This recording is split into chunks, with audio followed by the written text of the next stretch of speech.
Hey, everyone, and welcome back to the Quabog Church podcast. Right now, as you may remember, we're in a series called Real Life, Real Faith, where we're going to take on the real questions and we're going to take on the real challenges of life. And as best we can, we're going to bring them face to face with the hope of Jesus. That's what this podcast is all about, particularly this series. And the series Big Picture is meant to help you connect the faith that we have in Jesus to the everyday moments that are shaping all of us. I'm your host, Pastor Kyle, and I'm very glad you're here with us today. So this week's topic is one that sadly I hear a lot. It's about unhealthy, toxic, or harmful church culture. And people end up saying things like, man, I hate church culture. I like Jesus, but I just can't stand his people. And maybe you felt that way, right? Maybe you're feeling it right now, actually.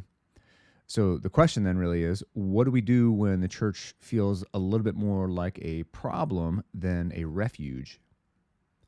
What do we do when church feels more like a gilded country club for the perfect than a hospital for the sick and needy?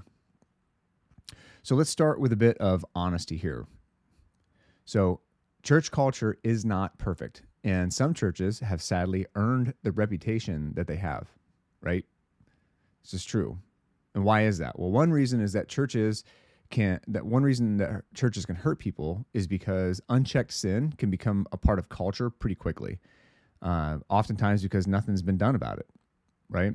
So sometimes like a judgy and harsh, better than you culture grows like a cancer, and it pretty much infects everything and every aspect of a church.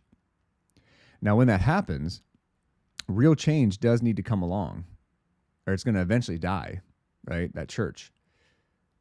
But another reason a church can hurt someone is because churches are filled with, you guessed it, people.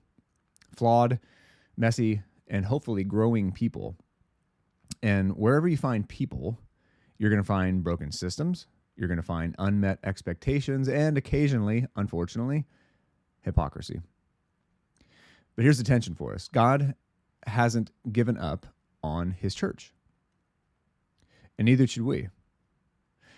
Like, read Revelation 2 and 3. In there, you're going to see Jesus speaking directly to 7 different churches. Now, he commends them for what they're doing, right? And he also lovingly calls out what they're doing wrong. And that tells us 2 important things. Don't miss this. First, Jesus sees the mess, right, among his people, and he doesn't ignore the problems. So when sin is an issue in a church, it must be addressed because the one we serve, Jesus, won't stand for it.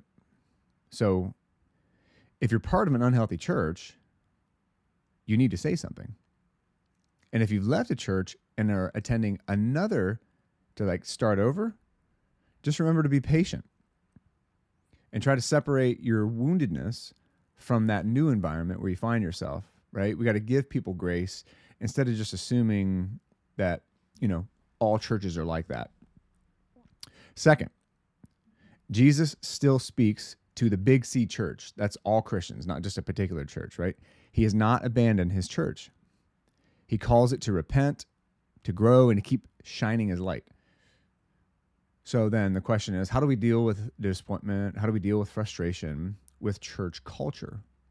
I got 3 quick thoughts. 1, distinguish between church culture and church mission, right? What we often dislike is culture, and that can just be style, structure, leadership preferences, like kind of church politics. But the mission, to love God, love people, and make disciples, that is still beautiful.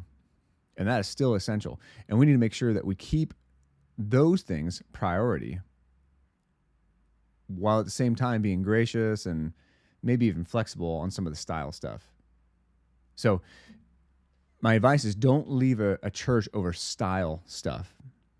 2, closely connected to that last point, if you do need to leave a church, make sure it is for the right reasons.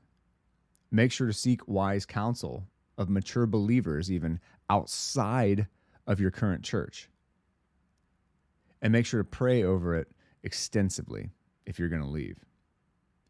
3, deconstruct carefully and reconstruct faithfully. Because there's a difference between tearing down everything and evaluating what needs to be refined. Those are two different things.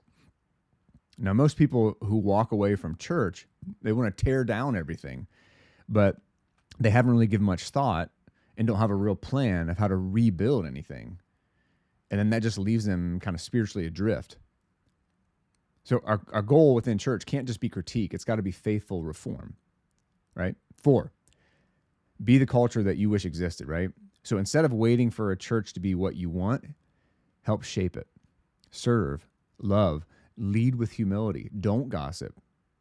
The early church, right? The early Christians, they didn't start perfect, but it became powerful because ordinary people let God transform them together. Think about that. Ordinary people doing God's work, holding each other accountable, and staying focused on the mission. So that kind of attitude and mindset will prevent a lot of toxic stuff from popping up. So in closing, if you are genuinely struggling with church culture, you're not alone, but don't walk away too quickly. Don't give up on what God hasn't given up on. You know what I'm saying? So take some time, like, I don't know, today, sometime this week, to read Revelation 2 and 3 and ask yourself, what is Jesus saying to his church? And then more importantly, maybe, what is he saying to me? All right. So next time we're together, we're going to address another interesting question. Is self-care selfish? That'll be fun. All right. That's all we have for today. As always, if today's conversation encouraged or challenged you, would you share it with somebody? Right? Would you leave a review? Because when you do that stuff, it helps more people find the podcast. And our hope is that they'll join in the journey with Jesus with us. So thanks for joining us today for our series, Real Life and Real Faith. And as always, whether you're a part of the Quabog Church family or you just dropped in somehow because maybe somebody shared it with you, we're glad you're here. Let's keep walking in faith together. See you next time.